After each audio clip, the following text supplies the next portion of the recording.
A quebra das empresas não nos interessa. Vamos lançar uma camada de proteção justamente aos autônomos. R$200 são 2 cestas básicas. Nós estamos fazendo aquilo que deveria caber ao líder do país, que é o presidente Jair Bolsonaro, e que, lamentavelmente, ele não faz. E quando faz, faz errado. Esse é o Entretanto, o podcast que vai te ajudar a navegar entre o economês e o juridiquês. Eu sou a Laura Carvalho, professora de Economia da USP. E eu sou Renan Quinalha, professor de Direito da Unifesp.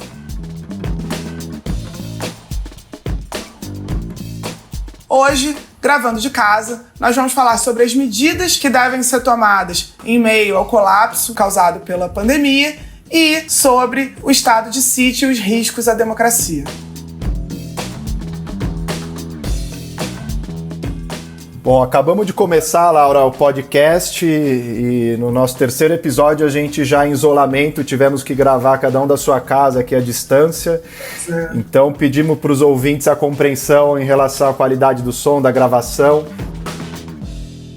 A semana, como não podia deixar de ser, foi um bombardeio de medidas econômicas, jurídicas relativas ao coronavírus. E a gente foi surpreendido nessa segunda-feira de manhã com a medida provisória 927, em que há uma série de alterações importantes na legislação trabalhista. Houve um ponto mais polêmico, o próprio governo voltou atrás desse ponto, que envolvia um afastamento dos trabalhadores por 4 meses sem nenhuma remuneração para a qualificação profissional. Mas mesmo assim, a medida ainda traz uma série de alterações que mexem com a CLT, alteram normas de proteção do trabalho, de saúde, de segurança. E eu queria saber o que você acha disso, se essa medida ela vai no mesmo sentido do que a gente tem visto no restante do mundo, dos outros países, para preservar o emprego e a renda dos trabalhadores. Não, os países da Europa têm lançado pacotes que vão justamente na direção de tentar preservar renda e emprego dos trabalhadores formais, de um lado, né, e também garantir a renda mínima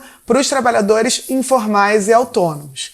Essas medidas são fundamentais nesse primeiro momento da pandemia, em que o isolamento social e a paralisação de uma série de setores tende a agravar muito o quadro de recessão e de desemprego, né, o que tenderia até a impedir uma recuperação depois, né, se essa perda de renda for muito forte agora. Então o governo em outros países vai indenizar as empresas para que elas mantenham os seus trabalhadores empregados.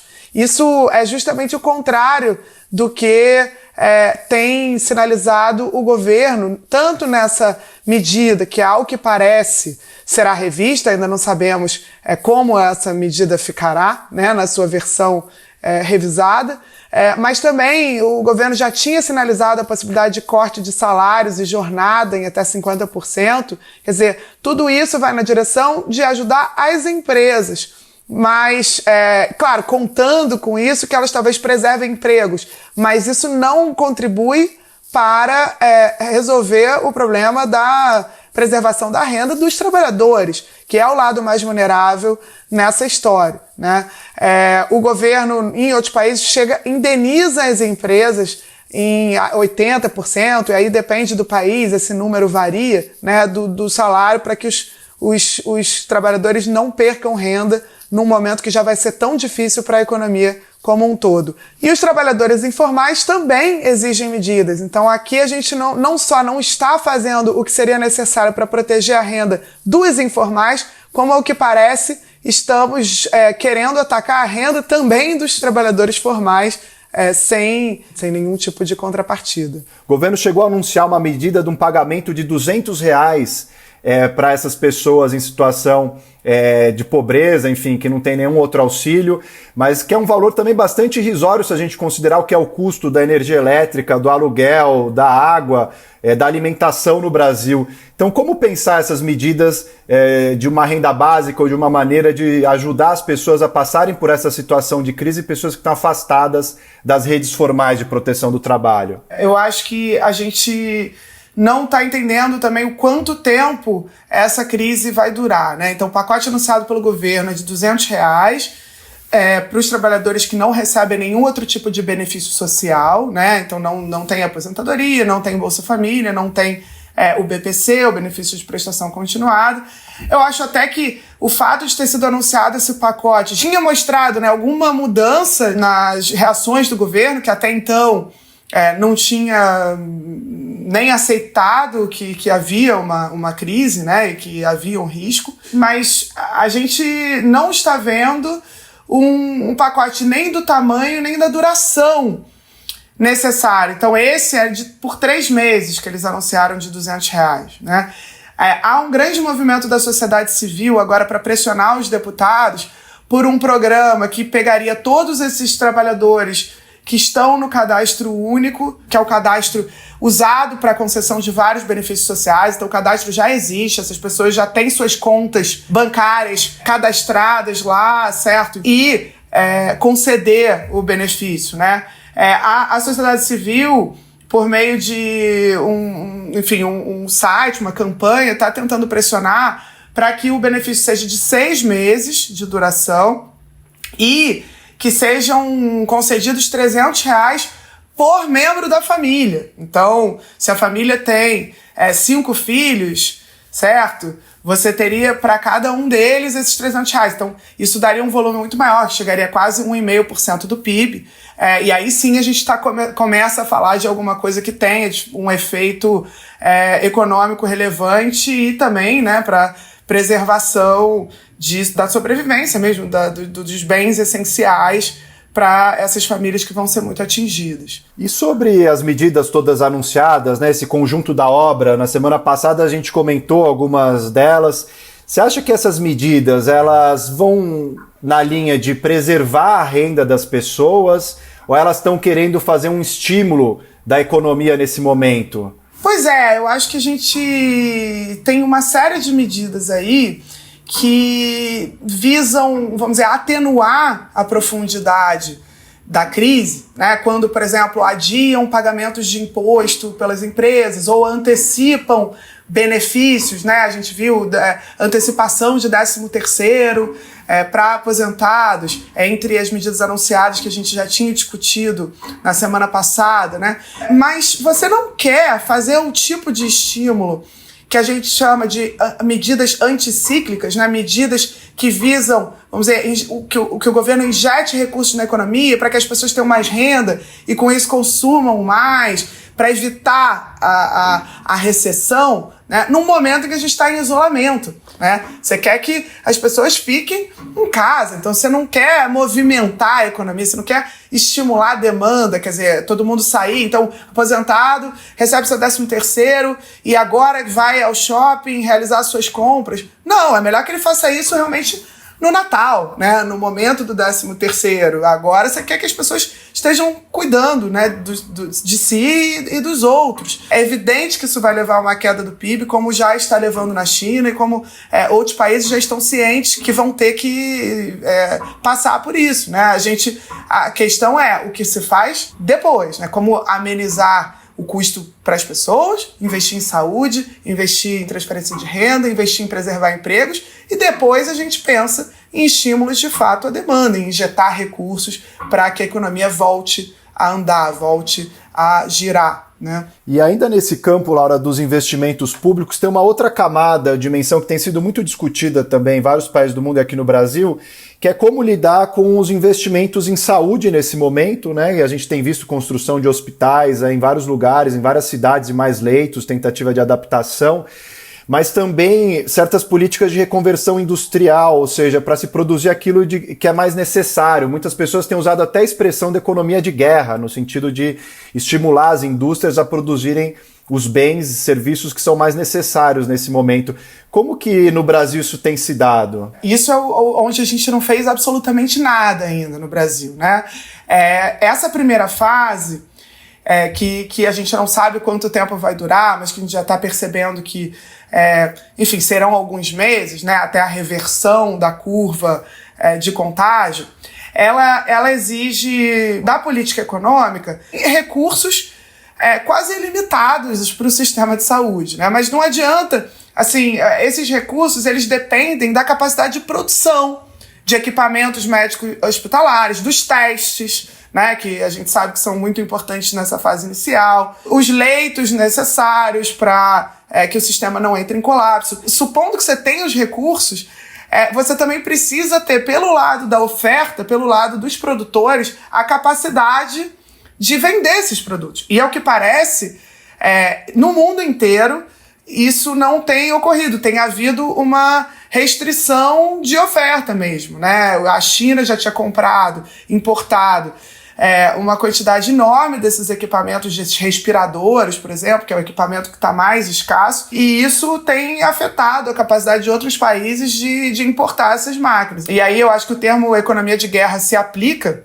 Você está diante de um quadro muito novo, né, no capitalismo do pós-guerra, né, que é você talvez precisar ter algum tipo de planejamento central, vamos dizer assim, de quem está produzindo o quê? De como alocar a produção nas plantas industriais, né? Então, poder realocar fábricas que estão produzindo outra coisa, mas que têm a capacidade tecnológica, que tem a qualificação, vamos dizer, e que tem os insumos para produzir isso que a gente precisa, esses equipamentos, etc. E isso mostra o quanto a gente está precisando do Estado, né? Porque quem consegue fazer esse planejamento é o Estado. Então, de alguma maneira, é uma crise que também está demonstrando como que o mercado e simplesmente as lógicas de mercado não são capazes de lidar com uma situação desse tipo, de pandemia, né? Como nunca lidou com outras situações de catástrofe natural, de guerra, etc. Então, mais do que nunca, o Estado está se mostrando essencial. E os economistas, vamos dizer, que aprenderam a economia como simplesmente uma lógica de mercado, de preços, em que quase que o sistema de preços seria aquele que, de alguma maneira, ajustaria a oferta e demanda, estão diante de uma situação em que não, os preços não vão ajustar a oferta e demanda. Você tem um problema de oferta muito claro, em que você pode precisar planejar. Eu li essa semana no Twitter uma frase que faz bastante sentido, né? De que a mão invisível do mercado, ela também transmite o coronavírus. Você acha que, de alguma maneira, está se criando, mesmo entre economistas liberais ou neoliberais, um certo consenso de que agora o papel do Estado é fundamental para a gente conseguir superar essa situação de crise? Já vinha uma frustração com os resultados do PIB de 2019, que é algo que a gente discutiu no primeiro episódio, né? Teve a queda dos preços do petróleo e tal, então os choques já tinham começado, já estava claro que havia uma frustração com os resultados práticos da agenda que está sendo implementada, mas aí você entrou num quadro de pandemia em que nunca o Estado foi tão necessário, né? Em que está claro que todos os países do mundo estão mudando completamente suas políticas, flexibilizando as suas regras fiscais, né? Que são aquelas regras que os governos têm que cumprir com o orçamento, com uma determinada meta, etc. Então, na Europa, todas as regras já deixaram de vigorar. Aqui no Brasil mesmo, a gente decretou a calamidade pública, que também permite o gasto acima do teto, né, das metas fiscais, da meta de resultado primário, da regra de ouro. Quer dizer, o governo brasileiro hoje não é obrigado a cumprir as regras fiscais do ano, pode fazer crédito extraordinário para gastar o que for com saúde, com proteção social, emitindo mais dívida para isso, ou, claro, se quiser, e acho que seria desejável pensar em alguma medida de tributação, né, dos mais ricos, do patrimônio, das grandes fortunas. Tem muita gente também tratando desses mecanismos tributários para se garantir o financiamento para um plano como esse.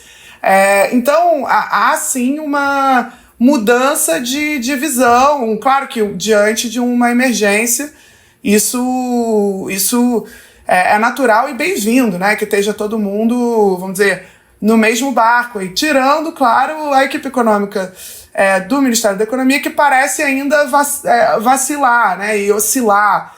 Nosso governo está apagando mal incêndio, mas o papel do governo não é só apagar incêndio, né? A gente teria também que prever e planejar o que vai ser feito para o cenário depois da crise. O que você acha de medidas para esse pós-isolamento, né? Esse momento depois do isolamento? Que tipos de medidas serão necessárias, importantes, para conseguir retomar uma trajetória de crescimento da economia brasileira também e tentar reverter alguns dos aspectos mais danosos dessa crise? Eu acho que aí é que, novamente, vai voltar a haver mais controvérsia entre os economistas, né? Se eu acho que há um consenso crescente de que são necessárias medidas emergenciais agora para reduzir o custo dessa crise em termos de renda, de saúde pública, de sobrevivência, etc., há menos consenso sobre o que se deve fazer depois desse período de isolamento, né? Eu já parto do diagnóstico de que a economia brasileira já estava num quadro de estagnação, num quadro muito frágil. Essa crise ela não está se abatendo sobre uma economia como a que a gente tinha em 2008, 2009, que era uma economia que estava crescendo, que estava com muito dinamismo do mercado interno. Não, a gente está entrando com um colapso de proporções inéditas dentro de numa economia, né, que já não tinha dinamismo. Seria essencial, na verdade, que o governo já estivesse agora preparando um plano que, aliás, alguns estão falando em plano Marshall, né, que é o plano da reconstrução no pós-guerra, né, um grande plano de investimentos que fossem direcionados para suprir nossas lacunas já de infraestrutura, né, não temos saneamento básico no Brasil, poderia a gente pegar as prioridades que a gente já tem no nosso país para desenhar um plano, uma espécie de plano Marshall, que nos tirasse também dessa crise, com investimentos públicos, né? Para isso seria necessário rever o teto de gastos. E é aí que mora um pouco a controvérsia, né? Porque aí, no pós-isolamento, é que você vai ter os economistas e os países, na verdade, que vão estar desenhando esse tipo de plano, de grande plano de investimentos. Tem gente falando justamente em colocar o Green New Deal em prática no pós-isolamento, que é o plano que vem sendo discutido para a transformação das matrizes energéticas e de vários elementos do capitalismo visando, né, a redução do aquecimento global. Um plano como esse é um plano que gera empregos e que geraria um tipo de crescimento econômico também mais desejável, diferente, sustentável, num pós-crise. Ou seja, tem quem defenda que se use o Green New Deal como o nosso plano Marshall, como um plano de reconstrução, né? Aqui no Brasil, acho que a gente ainda está com um teto de gastos e você tem quem defenda que você continue depois do isolamento com aquela mesma agenda de reformas, com uma agenda que não é uma agenda propriamente de retomada, de crescimento econômico, como já discutimos no segundo episódio, né, no primeiro episódio desse podcast.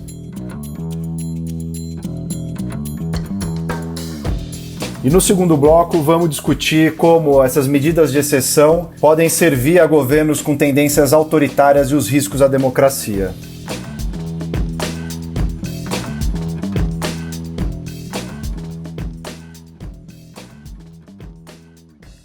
Renan, tem se falado na possibilidade que teria sido aventada pelo presidente Jair Bolsonaro de declarar estado de sítio no Brasil.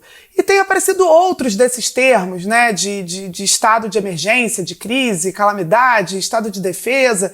Qual é a diferença entre esses vários dispositivos aí que a gente tem e qual é o risco envolvido para a nossa democracia nesses casos? Para a gente entender esse estado de sítio, ele está previsto na Constituição, dos artigos 136 em diante, e é o que a gente chama de um sistema constitucional de crises, ou seja, quando a normalidade é afetada, a Constituição prevê certos mecanismos que são excepcionais, eles são extraordinários, ou seja, não podem ser usados sempre, para poder restabelecer a normalidade. E quais são esses casos previstos ali? A gente tem 3 situações previstas na Constituição, que é o estado de defesa, o estado de sítio e a intervenção federal. A intervenção federal foi muito comentada em 2018, quando aconteceu pela primeira vez desde 88 no caso do estado do Rio de Janeiro. O estado de defesa, ele é utilizado quando há uma ameaça à ordem pública ou à paz social, por uma instabilidade institucional ou por calamidade de grandes proporções na natureza. Então, se houver alguma dessas hipóteses, o presidente pode fazer um decreto, ele antes tem que consultar o Conselho da República e o Conselho da Defesa Nacional, são conselhos consultivos. E ele tem que claramente prever nesse decreto, no estado de defesa, esse prazo de duração, que não passa de 30 dias, qual a área abrangida e quais medidas coercitivas que ele vai estabelecer. E pode revogar uma série de direitos, como o direito de reunião, pode quebrar o sigilo de correspondência, o sigilo de comunicação telefônica, pode ocupar e usar temporariamente bens em caso de calamidade pública, ou seja, há uma série de restrições de direitos estabelecidas aí, por isso que é uma medida excepcional. E além desse estado de defesa, tem o estado de sítio. O estado de sítio, ele é ainda mais grave, a gente poderia dizer, porque ele é utilizado em caso de uma comoção de repercussão nacional. Ou ele é adotado quando houver uma ineficácia da medida tomada durante o estado de defesa. Ele também tem um prazo, estado de sítio máximo, de 30 dias, só que ele pode ser prorrogável por igual prazo até a normalização da situação. Então são prorrogações ilimitadas. Quem decreta o estado de sítio também é o presidente da República. Mas, diferentemente do estado de defesa, no estado de sítio o presidente precisa de uma autorização do Congresso Nacional. E o decreto do presidente do estado de sítio também precisa prever o prazo de duração, o que vai ser suspenso como garantia constitucional, e ele tem um rol maior de possibilidades de suspensão de direitos.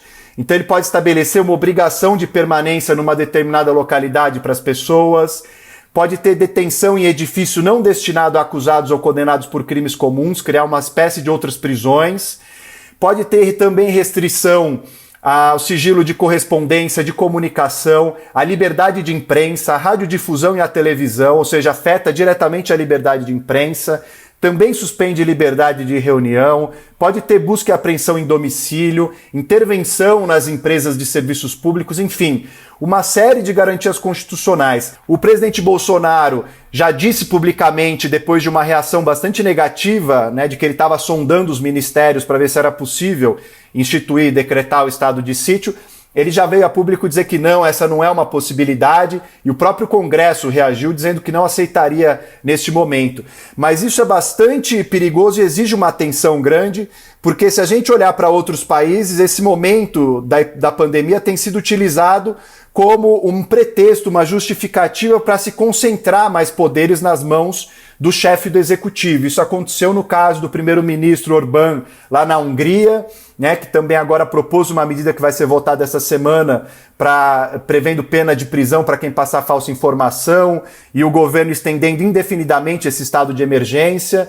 Então, tudo isso exige uma atenção nossa, porque a medida de quarentena ela já restringe direitos, mas a gente precisa a todo momento discutir em que medida é necessário, em que medida isso é provisório, e sempre ficar muito atento para não deixar que esse estado de exceção, essas medidas extraordinárias, elas se normalizem e acabem significando um ataque à própria democracia e às instituições. Uma outra questão que apareceu essa semana, Renan, foi a intervenção, vamos dizer assim, do governo federal na atuação dos governadores dos estados, que estão adotando medidas mais restritivas. Vários governadores, na verdade, estão sendo muito mais rápidos e estão reagindo muito mais à altura, dos riscos que a gente está vendo. E o presidente Jair Bolsonaro sinalizou que não quer esse tipo de medida sendo tomado, inclusive parece incitar os seus apoiadores,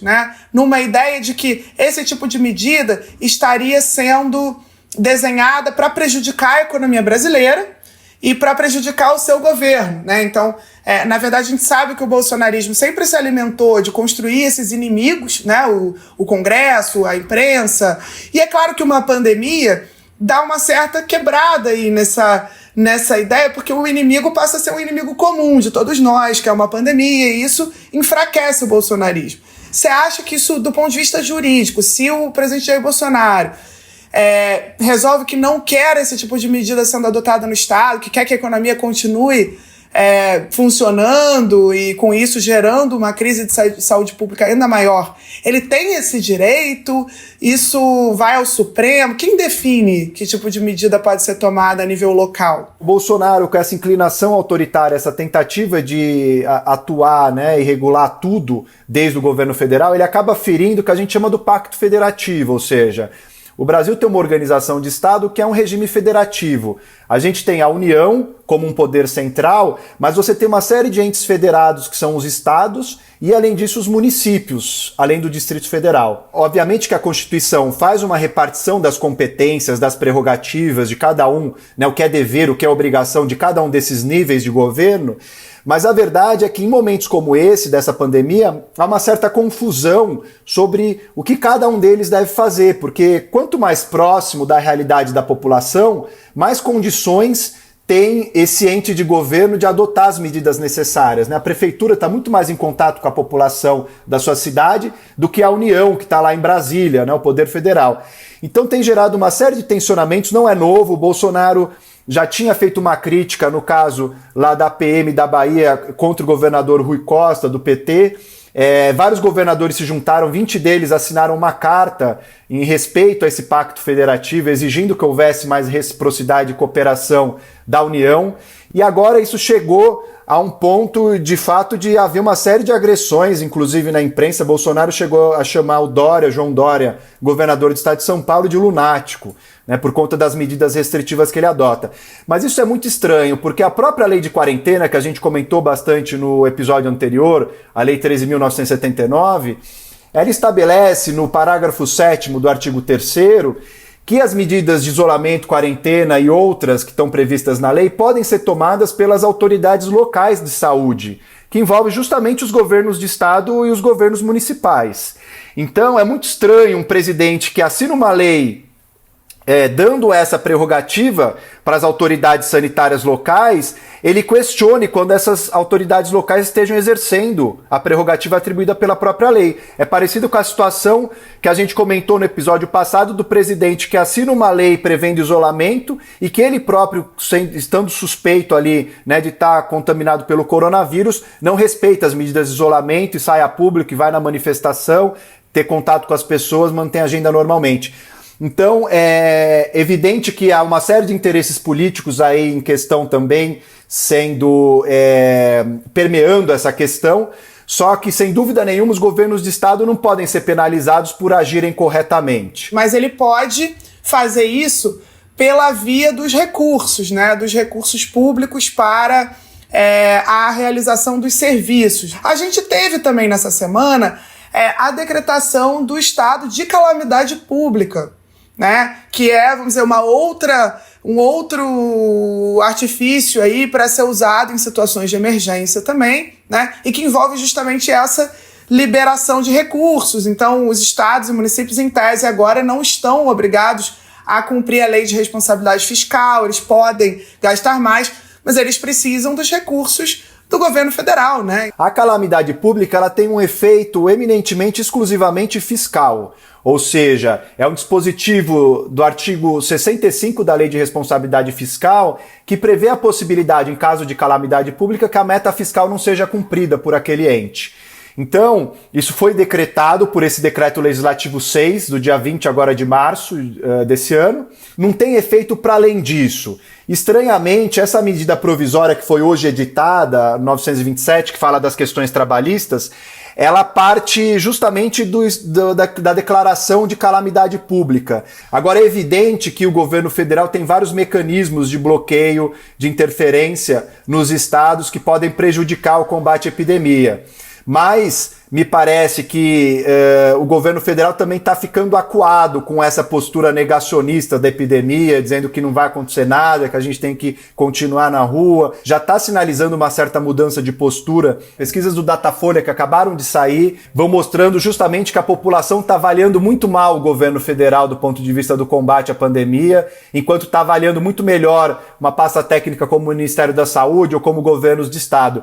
Não me parece que o governo possa fazer isso neste momento, porque pode ser questionada essa medida perante o Supremo, perante a opinião pública, vai gerar ainda mais desgaste para um governo que já está sofrendo uma crise enorme de popularidade.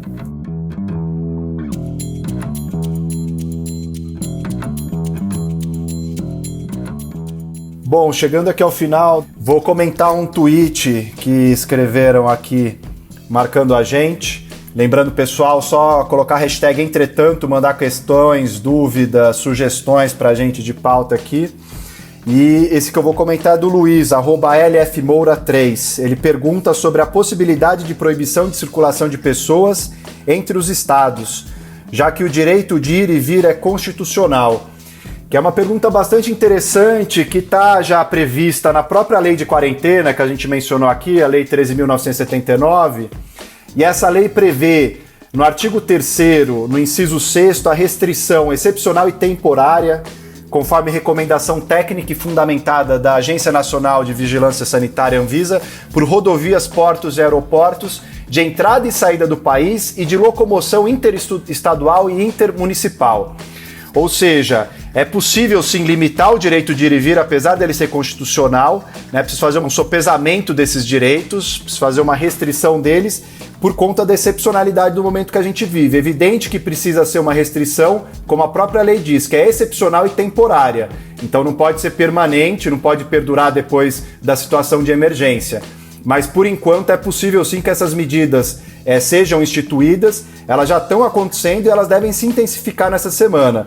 Por isso é importante a gente permanecer em casa e manter o isolamento para conseguir conter o quanto antes a epidemia, e a contaminação e o contágio pelo vírus.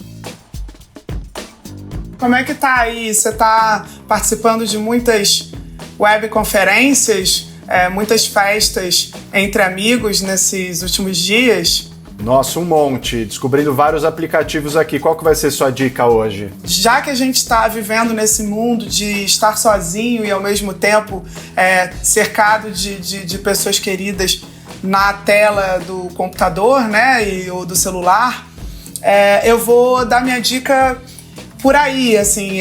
Eu vi um episódio do podcast do The Daily, do New York Times, para quem fala inglês, que é bem pequenininho, tem 7 minutos, justamente sobre isso, sobre estar sozinho e junto ao mesmo tempo, como a internet e a tecnologia tem sido usada para aproximar as pessoas. E, ultimamente, a tecnologia estava sendo muito usada para afastar as pessoas, para polarizar as pessoas, né? Então, o podcast sobre isso é bem emocionante, bem bonitinho. Legal, vou ouvir. Não tinha ouvido ainda, porque epidemias e pandemias já houve várias, mas é a primeira vez que a gente tem uma pandemia com internet, redes sociais e tecnologias desse jeito, né? E aproveito, já que eu tô nessa excursão aí, de, enfim, explorar todos os diferentes aplicativos e sites que permitem a gente fazer essas videoconferências, eu queria dar uma dica de que na verdade tem a vantagem que o Zoom tem, do ponto de vista de aparecerem todas as pessoas ao mesmo tempo, na tela, né, se você quiser fazer sua reunião familiar e tal, mas que não tem aquele limite de 40 minutos de conferência para quem não paga,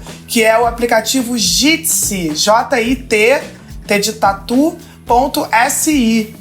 Se você entrar no Jitsi, você vai ver que tem a possibilidade de abrir um link direto, você não precisa instalar nada se você for pelo computador. O limite de pessoas até agora eu não descobri também, porque já teve festas de aniversário com bastante gente nesses últimos dias no aplicativo. Então entra lá. Ótima dica, Laura, essa do Jitsi. Vou também começar a usar por aqui. E a gente se vê na próxima semana, pessoal. Cuidem-se por aí, mantenham o isolamento. Até lá, pessoal. Evitem sair, cuidem de si próprios e dos outros, dos idosos, sobretudo.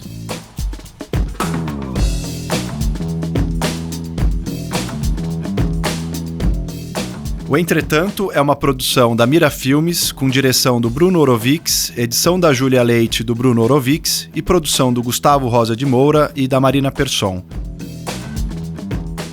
Para falar com a gente, mande um e-mail para entretantopodcast@gmail.com ou use a hashtag Entretanto nas redes sociais.